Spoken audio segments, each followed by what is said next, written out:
ang Diyos at ang mga Israelita.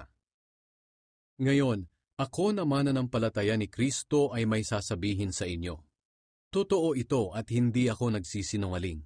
At pinapatunayan ng banal na Espiritu sa aking konsensya na totoo ang sasabihin ko. Labis akong nalulungkot at nababalisa para sa aking mga kalahi at kababayang Hudyo. Kung maaari lang sana, ako na lang ang sumpain ng Diyos at mahiwalay kay Kristo. Maligtas lang sila. Bilang mga Israelita, itinuring sila ng Diyos na kanyang mga anak. Ipinakita niya sa kanila ang kanyang kadakilaan. Gumawa ang Diyos ng mga kasunduan sa kanila. Ibinigay sa kanila ang kautusan. Tinuruan sila ng tunay na pagsamba. Maraming ipinangako ang Diyos sa kanila.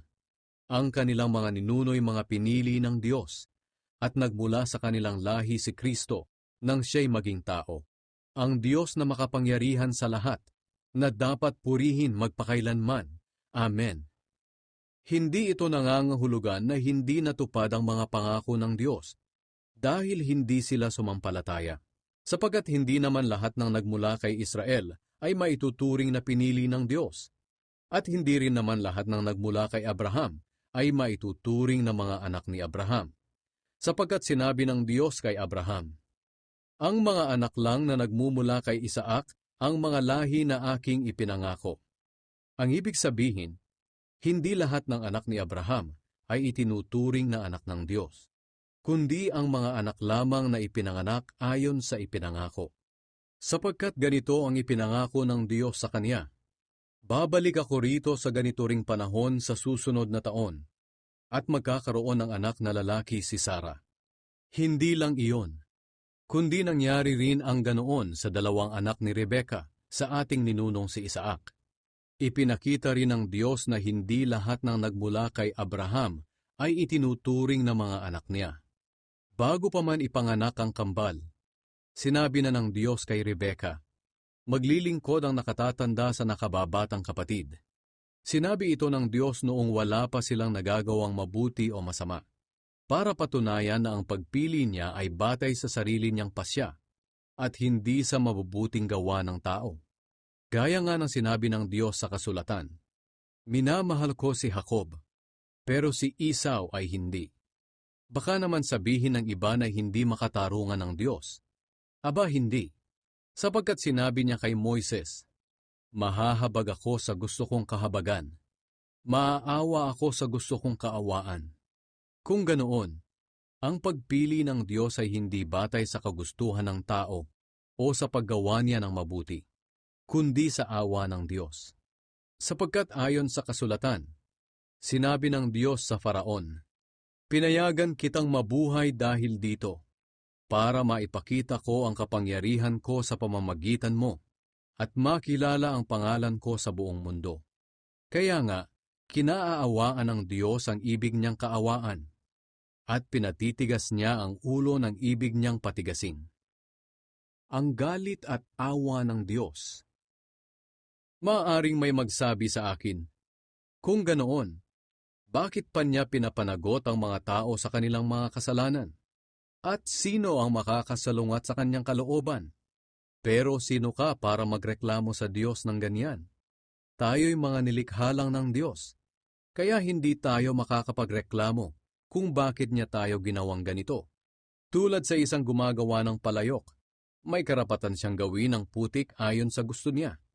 May karapatan siyang gumawa ng dalawang uri ng sisidlan mula sa iisang tumpok ng putik. Ang isa ay pang-espesyal at ang isa naman ay pangkaraniwan lang. Ganoon din naman ang Diyos. Nais niyang ipakita ang kanyang kapangyarihan at matinding galit sa mga makasalanan. Pero minabuti niyang tiisin muna ng buong tiyaga ang mga taong dapat sanang lipulin na. Ginawa niya ito para ipakita kung gaano siya kadakila sa mga taong kinaaawaan niya, na inihanda na niya noon pa para parangalan. Ito'y walang iba kundi tayo ng mga tinawag niya, hindi lang mula sa mga Hudyo, kundi mula rin sa mga hindi Hudyo. Ito ang sinabi ng Diyos sa aklat ni Hoseas. Ang dating hindi ko mga tao ay tatawagin kong mga tao ko. At ang dating hindi ko mahal ay mamahalin ko. At sa mga sinabihang Kayo'y hindi ko mga mamamayan. Sila'y tatawaging mga anak ng Diyos na buhay.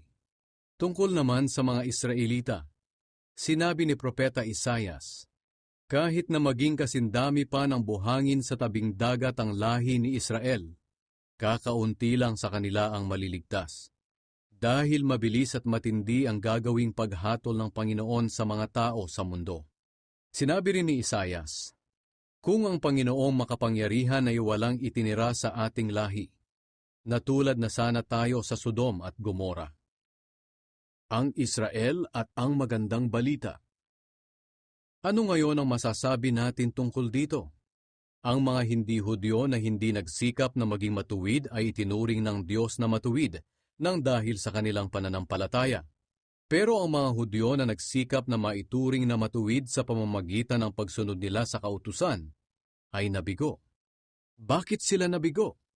Sapagkat nagtiwala sila sa kanilang mga gawa at hindi sila sumampalataya kay Hesukristo.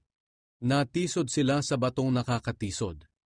Gaya nga ng sinabi ng Diyos sa kasulatan, maglalagay ako sa Zion ng batong naging katitisuran sa mga tao at nakakapagpadapa sa kanila. Pero hindi mapapahiya ang mga sumasampalataya sa Kanya.